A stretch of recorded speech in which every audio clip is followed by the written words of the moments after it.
آج جس انسانی حقوق کے لیے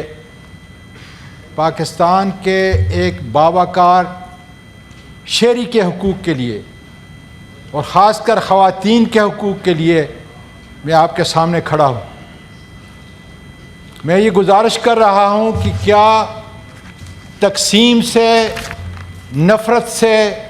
انتقام سے ہم اپنے ملک کو آگے لے کے جا سکتے ہیں؟ پاکستان کے ہر دل عزیز لیڈر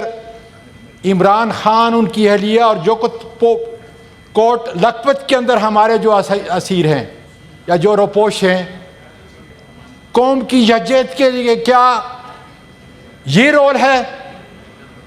یا رول ان کو مفاہمت کا، بہتری کا، دوستی کا، یگانگت کا، تاکہ ہم اپنے، جس طرح میں نے پچھلی تقریر میں کہا تھا کہ اپنے معاشرتی، اپنے معاشی اور خاص کر دہشت گردی سے متعلق جو معاملات ہیں ان کو یکجا ہو کر حل کریں۔ آج پھر میں یہ آواز اس ایوان میں، رانا صاحب موجود ہیں، انہوں نے بڑے اچھے افکار کے ساتھ اپنا سابقہ بیان دیا اور خاص کر اپوزیشن لیڈر نے ان کا بیان بھی قابل ذکر ہے۔ انہی الفاظ کے ساتھ میں انتہائی اختصار کے ساتھ کہنا چاہتا ہوں کہ آج ہمارے عمران خان اور ان کی قابل قدر اہلیہ، ان کی ایک آنکھ ضائع ہو چکی ہے۔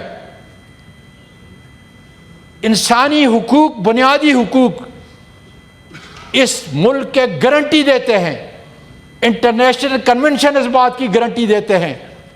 اور سب سے بڑی بات کہ دین کے اسلوب اس بات کی گارنٹی دیتے ہیں کہ ان کو پاکستان کے شہری کے وہ حقوق، پاکستان کی شہری کی وہ عزت، وہ توقیر جو ہے وہ دی جائے۔ میں پھر ایک بار کہہ رہا ہوں،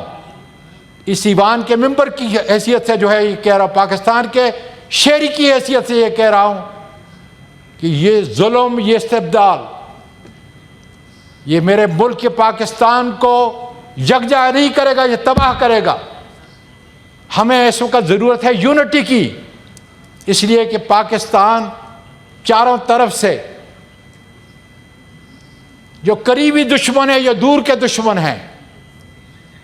ان کے گھیرے میں ہے۔ ہمیں اس عوامی تحریک کے لیے ضرورت ہے ایک سٹیج کے اوپر کھڑے ہوں اور اپنے فیصلوں کے اندر وہ تبدیلی لائیں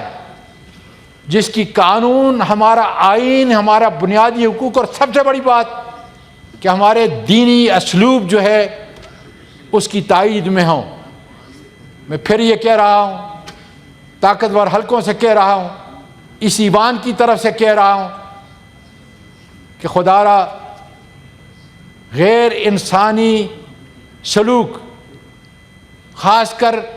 انسان کی صحت جسے ہمارا آئین گارنٹی دیتا ہے، اس طرح ناروا سلوک کسی طرح بھی یہ جائز، مناسب نہیں، اور اس پہ سوچ اور سمجھ کی کوشش کرنی چاہیے اور اس پہ عمل کرنا چاہیے تاکہ ملک کے اندر جو بے یقینی کی صورتحال ہے وہ سنبھل سکے